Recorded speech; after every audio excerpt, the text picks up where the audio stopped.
है यहाँ पे? और कौन है ये लोग? तुम्हें कहाँ ले जा रहे थे? कौन है तुम? मैं अजय। अजय, अरे मिल गया, ये मिल गया ये। अरे मालूम है तुझे, कब से ढूंढ रहे थे हम लोग तुझे। समंदर में ऐसा क्या हुआ जो तुम्हारी जान को इतना बड़ा खतरा हो? बताता हूँ। जाएंगे। अरे चिंता मत करना यार, अपना भोला है ना, जादू है इसके हाथों में, जल्दी ठीक कर देगा ये। हाँ बहुत बड़ा जादूगर है, 3 घंटे से पेट तो ढीला नहीं कर पा रहा है। अरे हो जाएगा ना यार, टेंशन क्या को लेता है।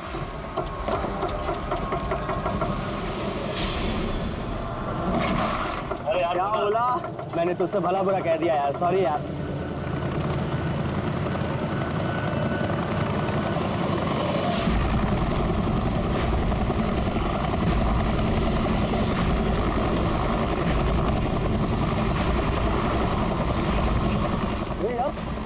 ये हेलीकॉप्टर इतना नीचे क्यों उड़ रहा?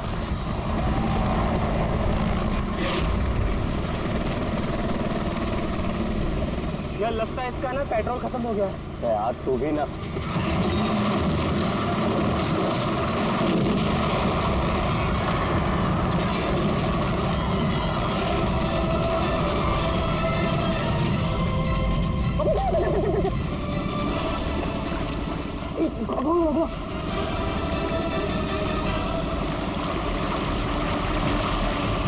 हम लोग वहां क्यों जा रहे हैं यार? कोई जिंदा हुआ तो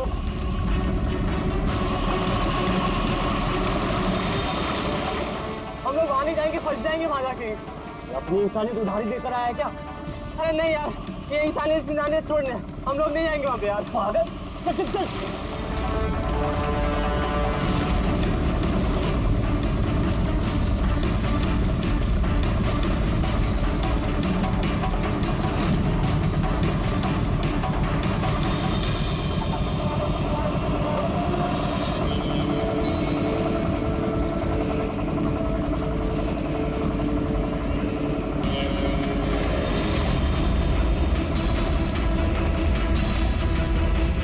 अरे बाप रे, अरे ये क्या यार, फंस गए हम लोग।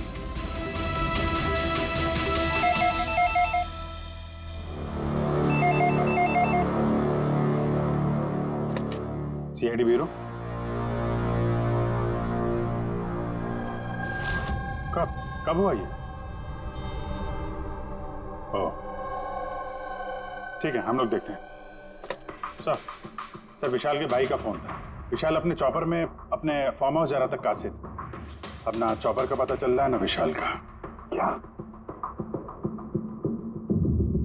मतलब प्रीति का डर सही था? अरे बेबी, तुमने बेवजह सीआईडी वालों को यहाँ बुला के परेशान किया। सर आप तो जानते हैं ना, ये औरतें कितनी इमोशनल होती हैं, छोटी छोटी बात पे घबरा जाती हैं। बेबी घबराओ नहीं तो और क्या करूं? सर पिछले 6 महीने से रोज इन्हें धमकियां मिल रही है जान से मारने की। यहाँ तक कि मुझे भी बहुत गंदे गंदे फोन कॉल्स आते हैं। लोग मुझसे कहते हैं कि मैं दूसरा पति ढूंढना शुरू कर दूं। वैसे जरा शुरू से बताएंगे क्या हुआ क्या है? सर बड़ी छोटी सी बात है, हर बिजनेस में रिस्क लेना पड़ता है। कभी कंपनीज को प्रॉफिट होता है, कभी लॉसेस होते हैं। इस बार हमारी कंपनीज को काफी लॉसेस हुए, इसीलिए कर्जदार अपने पैसों के लिए ये सब कर रहे हैं। सिर्फ कर्जदार ही नहीं, वो यूनियन लीडर प्रकाश, वो भी भैया के बुरे वक्त में उनका साथ देने के बजाय सबके दिलों में उनके खिलाफ जहर घोल रहा है। सर ये देखिए, कल उनकी गाड़ी पे किसी ने ये चिपका दिया। तेरी जिंदगी की उल्टी गिनती शुरू हो गई है। सर ये बस उन वर्कर्स का गुस्सा है और कुछ नहीं। एक दिन उनका यही गुस्सा तुम्हारी जान ले लेगा। सब कुछ नहीं होगा बेबी, डोंट गेट हाइपर। मैंने फैसला कर लिया, चाहे कुछ भी हो जाए, मैं सारे कर्जदारों को, सारे एम्प्लॉइज को उनका पूरा पैसा लौटाऊंगा, चाहे उसके लिए मुझे अपने एसेट्स, अपनी कंपनीज, यहां तक कि इस घर को क्यों ना बेचना पड़े। रणवीर जी भैया, तुम आज ही सारे कर्जदारों, सारे एम्प्लॉइज को फोन करो, उन्हें कह दो कि 1 महीने के अंदर मैं उनका सारा पैसा चुका दूंगा। जी भैया। सर एक्चुअली आप लोगों से एक रिक्वेस्ट थी, जब तक ये कर्जदारों का झंझट खत्म नहीं हो जाए, आप लोग विशाल को एक्स्ट्रा सिक्योरिटी दे सकते हैं प्लीज। बेबी इसकी कोई जरूरत नहीं है, मैं कह रहा हूं ना। अरे 24 आवर्स मेरे साथ सिक्योरिटी होती है, क्यों बेवजह इन्हें परेशान कर रही हो? Sir, she just loves me और कुछ नहीं है। आप यहाँ पे आए उसके लिए really thank you all of you. ठीक है, आप अपना ख्याल रखना और अगर जरूरत पड़े तो फोन करना, ठीक है? श्योर। और आज की ताजा खबर ये है कि शहर के जाने माने बिजनेसमैन विशाल कुमार अपनी पत्नी के साथ लापता हो गए हैं। बताया जा रहा है कि विशाल कुमार अपनी पत्नी के साथ इस चॉपर पर काशिद जा रहे थे, लेकिन चॉपर काशिद पहुंचा ही नहीं। इस चॉपर पर पायलट के साथ 5 लोग और थे। अब इस चॉपर को जमीन निगल गई या आसमान खा गया, ये तो हम नहीं बता सकते, लेकिन हम आपको एक ऐसा दिल दहला देने वाला मैसेज बता सकते हैं जो है इस चॉपर के पायलट की मदद की गुहार। मेरे मुझे कुछ समझ नहीं आ रहा, क्या हो रहा है? मेरे काबू में कुछ नहीं है। ये वो आखिरी संदेश है जो कि एक रहस्य की ओर इशारा करता है, जिसकी गुत्थी इतनी आसानी से नहीं सुलझेगी। आखिर कहाँ गया ये चॉपर? और अब लगता है कि इस सवाल का जवाब मिल गया है। जी हाँ, ब्रेकिंग न्यूज आ रही है हमारे स्टूडियो से लाइव। कुछ लोगों ने एक चॉपर को आग की लपटों में नीचे गिरते हुए देखा है। ये एक बेहद ही दुखद समाचार है, क्योंकि इस वक्त ये कहना मुश्किल है कि इस दुर्घटना में कोई भी जिंदा बचा होगा या नहीं। ये कैसे हो सकता है?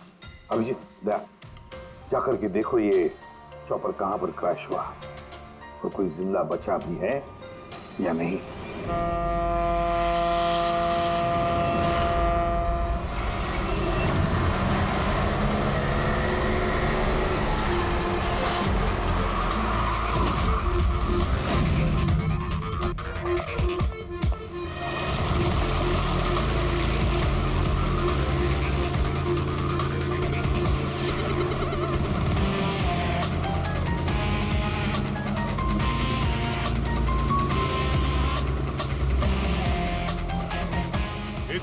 इस तरफ।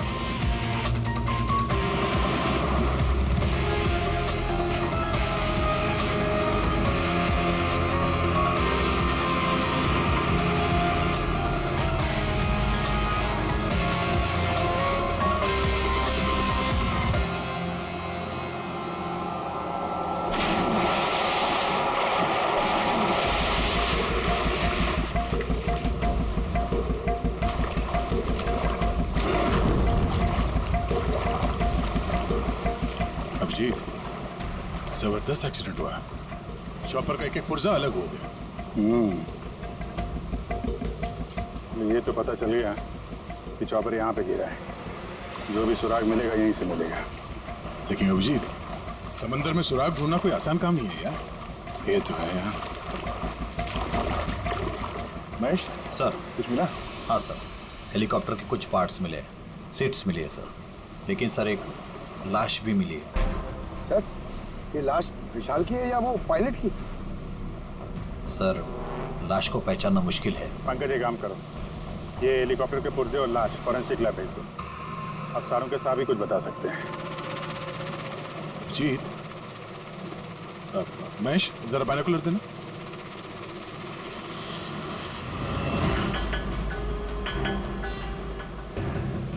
क्या? तो देखो।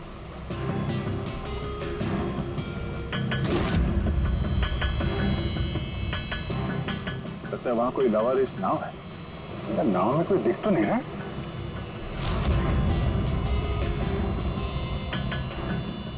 सर, आजकल के जमाने में कोई अपना घर या दुकान भी अकेले छोड़ के नहीं आता है। ये तो पूरी की पूरी नाव यहाँ पे लवारिस खड़ी है। यार पंकज, दो ही सूरतों में लोग अपनी चीजें छोड़ते हैं। एक या तो उनके लिए बेकार हो, और दूसरी सर, और दूसरी जब वो उनके लिए मुसीबत बन जाती है। नाव तो बेकार दिख नहीं रही, तो जरूर ये नाव उनके लिए मुसीबत बन गई है।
3 लाशें।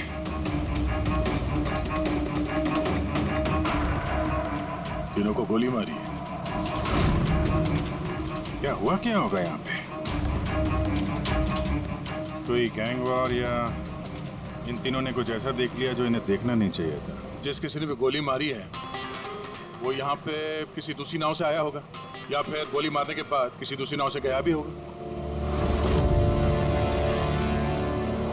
अभिजीत, खाने के 4 प्लेट्स हैं। 4 प्लेट्स और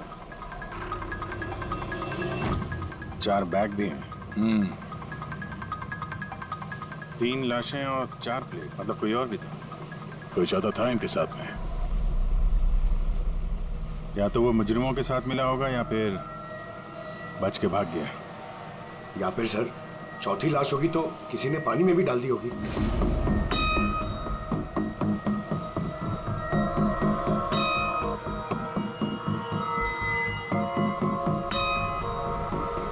यार अब सवाल ये उठता है, ये तीनों खून उस चॉपर वाले केस से जुड़े हुए हैं या फिर यहाँ कोई अलग अपराध हुआ इस समंदर में?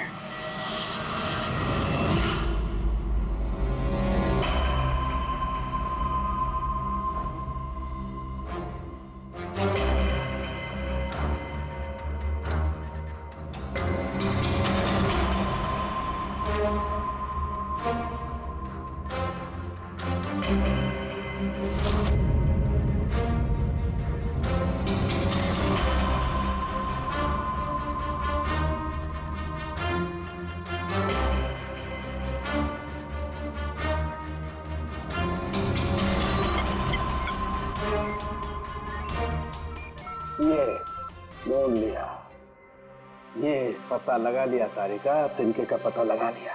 नाम क्या है उस तिनके का? नाम है कंपोला बर्डी टॉक्साइड। कंपोला बर्डी टॉक्साइड? यस। ओह माय गॉड, मतलब इस चॉपर का एक्सीडेंट नहीं हुआ? करेक्ट, इस चॉपर का एक्सीडेंट नहीं हुआ तारिका। इस केमिकल के जरिए इसने ब्लास्ट करके इसका एक्सीडेंट करवाया गया है। क्या कहा तूने?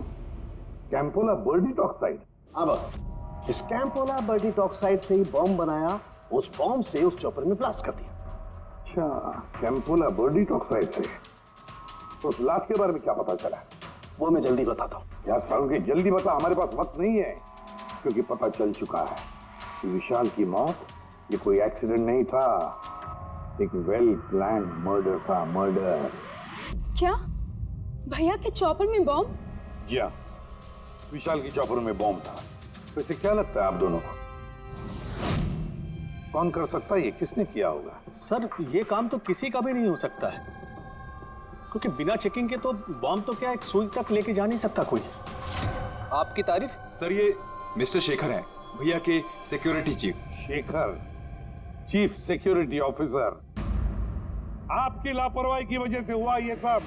सर मैं कैसे लापरवाही कर सकता हूँ? मैंने आज तक अपना काम बहुत ही अच्छी तरीके से किया है, इसीलिए विशाल सर का आज तक कोई बाल भी बांका नहीं कर पाया सर। पता नहीं सर इस बार कैसे हो गया ये। वाकई में इनकी सिक्योरिटी बहुत टाइट होती है। चॉपर में चढ़ने वाले हर आदमी की पूरी चेकिंग की जाती है। वैसे आप? सर मेरा नाम नताशा है, मैं विशाल सर की कंपनी की वाइस प्रेसिडेंट हूँ। अगर वाकई सिक्योरिटी इतनी टाइट थी तो फिर बॉम्ब चॉपर के अंदर ब्लास्ट हुआ कैसे? सर हाँ, ये भी तो हो सकता है कि किसी ने मिसाइल की तरह नीचे से ऊपर चॉपर पे निशाना साधा है। हो सकता है, ये भी हो सकता है। और फिर वहां समुद्र में वो नाव भी तो थी जिसमें वो मछुआरे थे जो बेचारे मर गए। शायद उन्होंने मुजरिमों को देखा होगा ये सब करते हुए। सर तू, तेरी हिम्मत कैसे हुई यह कदम रखने की? आज मैं तुझे जान से मार दूंगा। एक मिनट, कौन है ये आदमी? सर यही है वो यूनियन लीडर प्रकाश। सर इसी ने मारा मेरे भाई को, इसे अरेस्ट कर लीजिए। साहब मैं उन्हें क्यों मारूंगा? तू ही धमकी दे रहा था ना। अरे लेकिन मैं विशाल साहब को क्यों मारूंगा? मैं तो यहाँ शोक जताने आया था। वाह, ये अच्छा है। पहले इंसान को मार दो और फिर आके मगरमच्छ के आंसू बहाओ। साहब ये सच है कि हम लोगों ने उनको धमकी भेजी थी, लेकिन हमने विशाल साहब का नमक खाया है। अरे उनको जान से मारने के बारे में तुम सोच भी नहीं सकते साहब। तो फिर क्यों दी धमकी? जब से उनकी कंपनी में घाटा हुआ, ना जाने कितने घरों में चूल्हे बंद हो गए। अब भूखे पेट दुआ तो नहीं निकलेगी ना साहब। गुस्सा था बस। विशाल साहब को मार के हमें क्या मिलेगा? हमारा फायदा तो इसमें था कि वो जिंदा रहते, हमें हमारे पैसे मिल जाते। और साहब उन्होंने तो वादा भी किया था कि तुम सबके पैसे बहुत जल्द मिल जाएंगे। झूठ बोल रहे हो तुम। सर, इसे ब्यूरो ले चलते हैं। नहीं फ्रेडी, ये प्रकाश झूठ नहीं बोल रहा है। विशाल की मौत का जिम्मेदार कोई गरीब मजदूर नहीं है, कोई उसका आमिर दुश्मनी है, कोई ऐसा अमीर जो विशाल की मौत किसी भी कीमत पर चाहता है। एक काम करो, विशाल के सारे अकाउंट्स की छानबीन करो, अच्छी तरह से देखो, पता लगाओ क्या कर्जे से बचने के लिए उसने कोई बंदोबस्त किया था क्या। सर, जिस नाव में मछुआरों की लाशें मिली हैं उनका पता चल गया है। वो अजय नाम है सर उसका। वो चौथा आदमी वही था जो गायब है। सर, हो ना हो, चॉपर ब्लास्ट में और मछुआरों के मर्डर में कोई ना कोई कनेक्शन जरूर है। हाँ सर, अजय के घर जा रहे हैं पूछताछ करने। Okay sir. अरे ये अजय का घर कहाँ है? वहाँ लेफ्ट में। लेफ्ट में? हाँ, थैंक यू।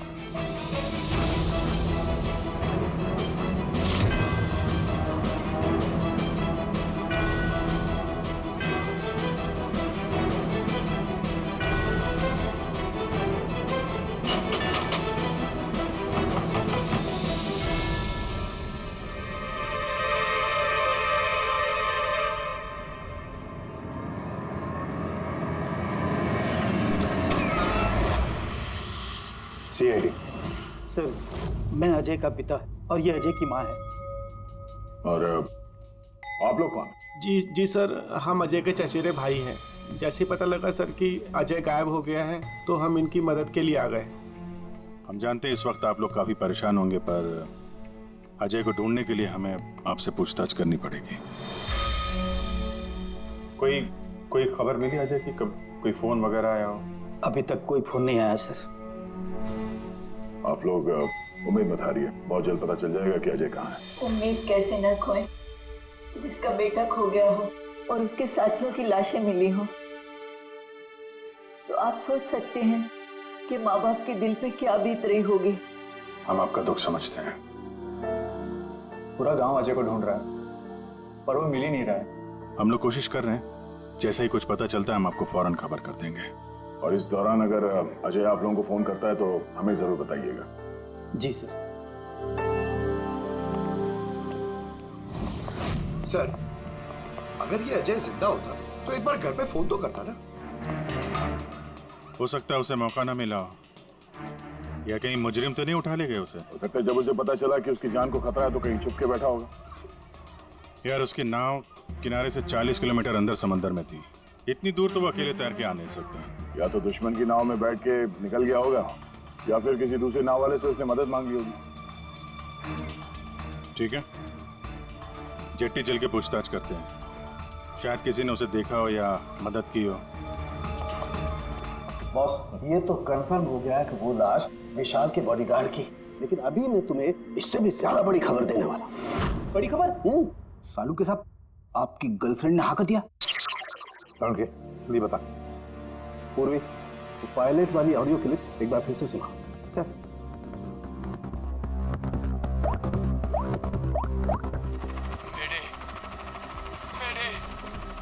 मुझे कुछ समझ नहीं आ रहा क्या हो रहा है। मेरे काबू में कुछ नहीं है। मेरे एक बार फिर से प्ले कर।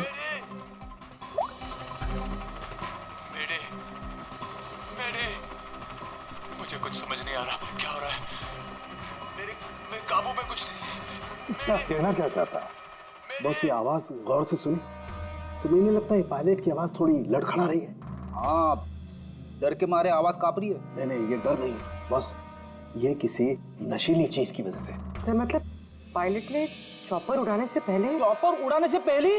नहीं, दारू नहीं पीती। बस बॉडीगार्ड की लाश को जब मैंने अच्छी तरह से एग्जामिन किया तो मुझे उसकी लाश में एक नशीली दवाई के ट्रेसेस मिले, और जिस तरीके से इस पायलट की आवाज लड़खड़ा रही है, मुझे पक्का यकीन है इसे भी वही नशीली दवाई दी गई। यार सारुण, एक बात समझ में नहीं आ रही है, अगर ये खूनी इन सबको वैसे ही मारने वाला था तो फिर उसने बेहोशी की दवा क्यों दी? सर, अगर पायलट और बॉडीगार्ड को दवाई दी गई है तो फिर बाकी पैसेंजर्स को भी दवाई दी गई होगी। एग्जैक्टली दी गई थी। बस मुझे लगता है चॉपर में जितने भी लोग थे सबको ये नशीली दवाई दी गई थी। और जब मैंने लाश को अच्छी तरह से एग्जामिन किया तो पता लगा कि ये दवाई 6 से 7 घंटे पहले दी गई थी। चॉपर के क्रैश होने से ठीक 6-7 घंटे पहले चॉपर उड़ा था विशाल के घर से। तो फिर चॉपर में खाने पीने का सामान भी तो विशाल के घर से ही आया होगा। मतलब जो भी गड़बड़ हुई है विशाल के घर में हुई है, विशाल के घर में। ओह, व्हाट नॉनसेंस! घर के खाने में कोई बेहोशी की दवा क्यों मिलाएगा? वो तो वही बताएगा ना जो घर का खाना बनाता है। वैसे आपके घर का खाना कौन बनाता है? ओहो, तानिया जी आप बनाती है खाना? वाह सर, आज भी बढ़िया खुशबू आ रही है किचन से। क्या बना है खाने में? पालक पनीर। खाएंगे आप? अरे नहीं नहीं फ्रेडी, चखने की सोचना भी मत। पता नहीं आज भी कुछ खाने में डाल दिया हो तानिया जी। सर आप ऐसे झूठा इल्जाम नहीं लगा सकते मुझ पर। और उस दिन भाभी खुद आई थी मेरे साथ खाने में हाथ बटाने के लिए। अरे वाह, ये अच्छा है। जो मर गया उसी पे इल्जाम डाल दो। सर आप इस तरह मेरी बीवी की इंसल्ट नहीं कर सकते। घर में इतने सारे लोग हैं, अगर घर में किसी ने खाने में कुछ मिलाया भी हो तो जरूरी नहीं कि वो तानिया ही हो। लेकिन वजह तो सिर्फ तुम दोनों के पास थी। विशाल और प्रीति की मौत के बाद कंपनी तुम दोनों के नाम पर होगी। सर आप अच्छा मजाक कर लेते हैं। डूबी हुई कंपनी मेरे नाम ना ही हो तो ही बेहतर है। वैसे उस दिन किचन में कौन कौन था तुम्हारे अलावा? उस दिन बहुत सारे लोग आए थे और मुझे अच्छे से याद है उस दिन मैंने हलवा बनाया था। विशाल भैया खुद किचन में आके हलवा चख कर गए थे। विशाल भी आया था किचन में? सर मुझे भी थोड़ा अजीब लगा था क्योंकि उस दिन से पहले कभी भैया किचन में नहीं आए। शेखर, हेलीकॉप्टर में चढ़ते वक्त तुम हर एक की अच्छी तरह से चेकिंग करते हो ना? Yes sir. क्या विशाल की भी चेकिंग की थी? सर विशाल सर को मैं कैसे चेक कर सकता हूँ सर, वो मालिक है मेरे। फ्रेडी, मछुआरों के गांव का चप्पा चप्पा छान मारो, एक एक घर ढूंढो। वो अजय मछुआरा मिलना ही चाहिए। अगर अजय मिल गया तो समझ लो ब्लास्ट की वजह भी पता चल गई। क्योंकि अब सब कुछ धीरे धीरे समझ में आ रहा है। विशाल कर्जे में डूबा था। अब कर्जे से निकलने का सबसे आसान तरीका है मौत। खुद की मौत, खुद की झूठी मौत।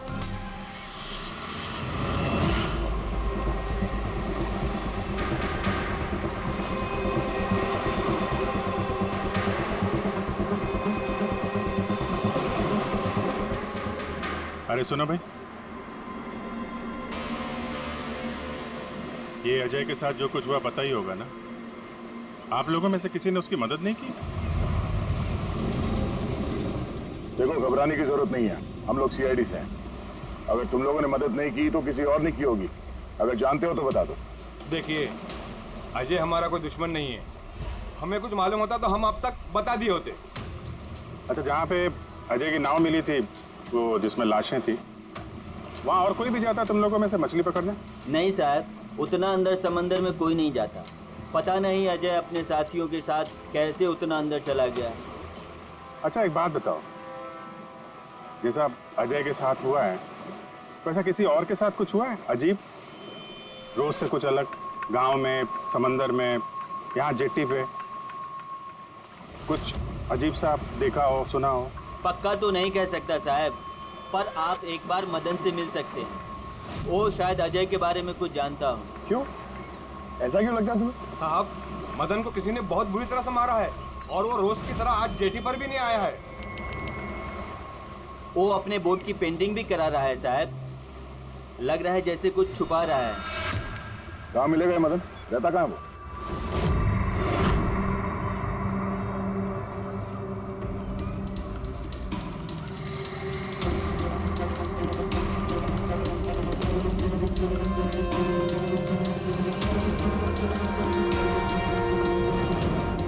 ये मदन तुम ही हो? हाँ साहब, आप लोग कौन? तुम्हारे रिश्तेदार, सीआईडी। अरे सीआईडी वाले? तुम अजय को जानते हो ना? मदद की थी तुमने उसकी, हाँ? देख बता दे वरना हमारा हाथ उठ जाएगा। साहब अजय मुझे जख्मी हालत में बीच समंदर में उस हेलीकॉप्टर के मलबे के पास मिला था। मैं उसे अपनी नाव में लेकर किनारे तक लेकर आया। अजय बहुत डरा हुआ था साहब।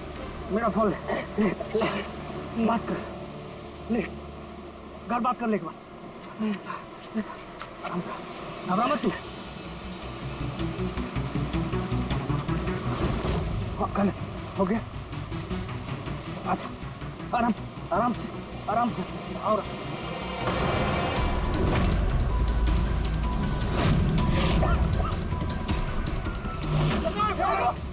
अरे अरे तू कहाँ भागा अजय? अरे तू क्यों भागा? अरे तू लोग कौन है तू लोग?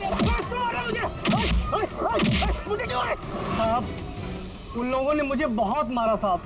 और वो अजय का क्या हुआ? अरे साहब बताया तो, अजय भाग गया और उसके पीछे वो गुंडे लोग गए। उन लोगों के हाथ नहीं आया तो उन लोगों ने मुझे ही पीट डाला। ठीक है, कुछ समझ में नहीं आ रहा है मुझे। इसके कहने के हिसाब से अजय ने अपने घर वालों को फोन किया था, जबकि उसके घर वाले बोल रहे थे कि अजय ने कांटेक्ट किया ही नहीं। अजय के घर वाले कुछ नर्वस लग रहे थे वैसे, कहीं इनकी घबराहट की वजह कुछ और तो नहीं, लेकिन अजय के माँ बाप ने बताया कि अजय ने कांटेक्ट किया ही नहीं। एक बात, अजय के माँ बाप काफी डरे हुए लग रहे थे। ऐसा लग रहा है कि किसी वजह से वो सच बताना नहीं चाहते। हो सकता है अजय के फोन कॉल के बारे में उन मुजरिमों को पता चल गया हो और उनमें से कोई अजय के घर वाले के साथ नहीं हो, जिसकी वजह से वो हमसे कुछ कह नहीं पाए। सर वो दोनों चचेरे भाई,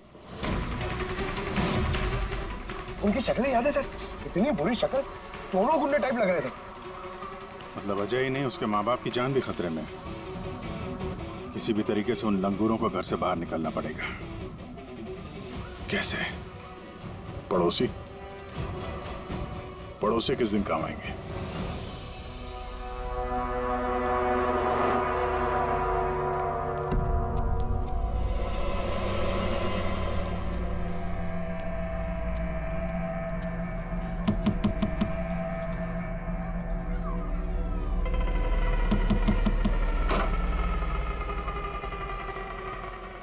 आपके लिए खाना। हमें खाना नहीं चाहिए। अरे ऐसे कैसे नहीं चाहिए? आप लोग अपना ध्यान नहीं रखेंगे तो अजय भैया को कैसे ढूंढेंगे? आपको खाना लेना ही पड़ेगा। देखो बेटा, हमें भूख नहीं है। आपको खाना लेना ही पड़ेगा अजय की खातिर।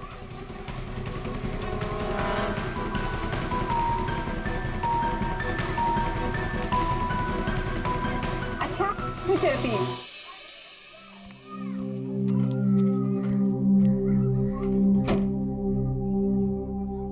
कौन आया है?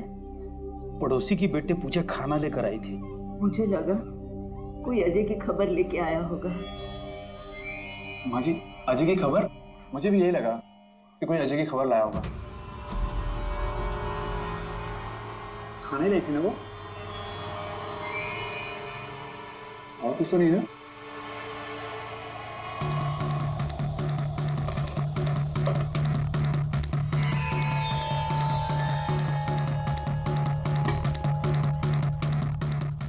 जय माँ जी।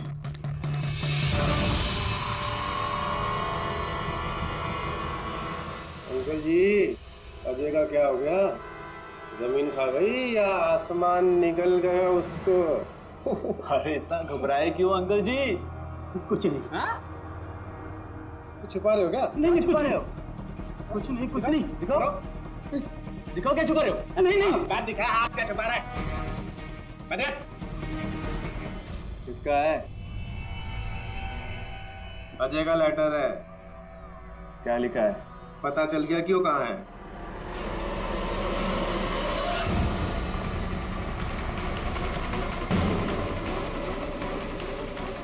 भाई साहब, ये अजय के साथ क्या होता जानते हैं?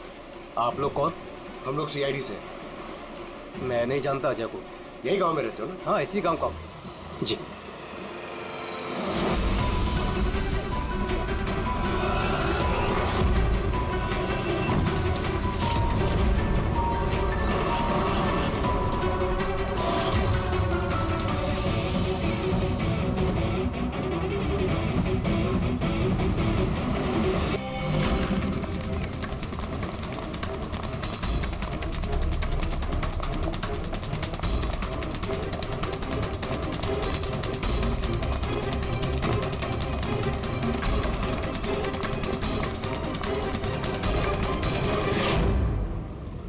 इंसानियत के वास्ते मैं अपने साथियों के साथ उन हेलीकॉप्टर वालों की मदद करने के लिए गया था, लेकिन मुझे क्या पता था कि मदद के बदले मेरे साथियों की जान चली जाएगी।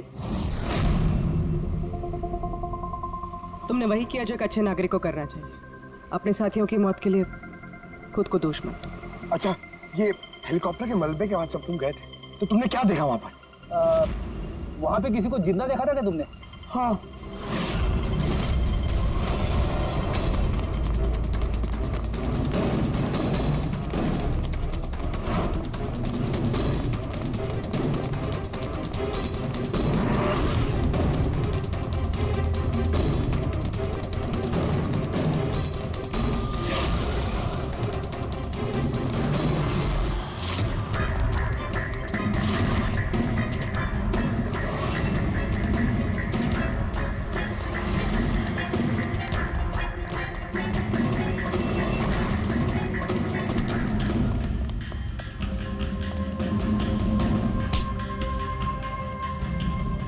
और उसकी मदद के लिए वहां पर पहले से एक दूसरी नाव मौजूद थी।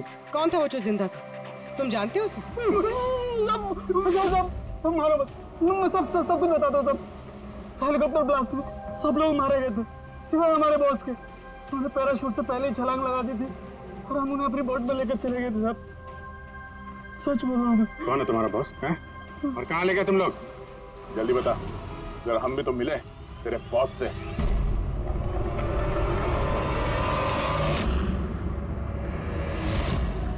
सीआईडी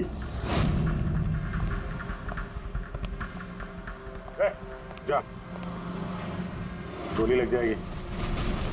बॉस कहाँ है तुम्हारा?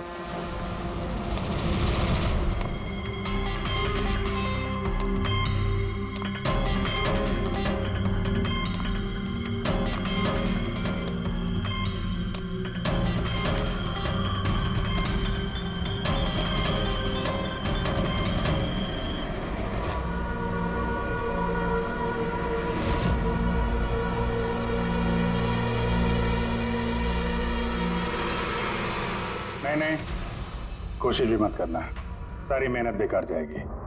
तुम्हारा खेल खत्म हो गया। तुम्हारे सारे किराए के गुंडे हमारी हिरासत में, कोई नहीं आएगा तुम्हारी मदद करने। बड़ा अफसोस हो रहा ना तुम्हें, हाँ? कि सीआईडी से मदद क्यों ली? एक्चुअली आप लोगों से एक रिक्वेस्ट थी, जब तक ये कर्जदारों का झंझट खत्म नहीं हो जाए आप लोग विशाल को एक्स्ट्रा सिक्योरिटी दे सकते हैं प्लीज। बताओ क्यों किया तुमने? विशाल का दिमाग खराब हो गया था। कर्जदारों के पैसे चुकाने के लिए वो हमारी कंपनी, घर, फार्म हाउस, जेवर, गाड़ी सब कुछ बेचना चाहता था। तो तुमने कंपनी का सारा पैसा विदेशी बैंकों में ट्रांसफर कर दिया, सोचा वहीं जाके नई लाइफ सेट कर लोगी। और यहाँ कर्जदारों को लगता कि चॉपर ब्लास्ट में सारे लोग मारे गए, हमेशा के लिए झंझट खत्म। क्यों? हाँ, इसलिए मैंने केमिकल वाला बॉम्ब टिफिन में डाला और टिफिन विशाल को पकड़ा दिया।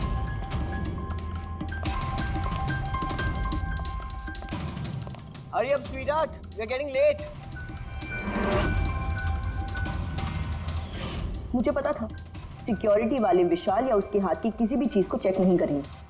और सबके खाने में वो नशीली दवाई इसलिए मिलाई ताकि उनके बेहोश हो जाने के बाद आसानी से पैराशूट से कूद जाओ और फिर वो रिमोट कंट्रोल दबाकर बॉम्ब ब्लास्ट कर दो, है ना? सर एक बात बताइए, आप बहुत साल से सीआईडी में हैं, इससे बेहतर प्लान आपने कभी देखा? आपके पति जो कर रहे थे ना, उसे इंसानियत कहते हैं मैडम। सलाखों के पीछे बैठ के सोचते रहना अपने जुर्म के बारे में। जब सच्चाई का एहसास होगा अपने आप को माफ नहीं कर पाओगे।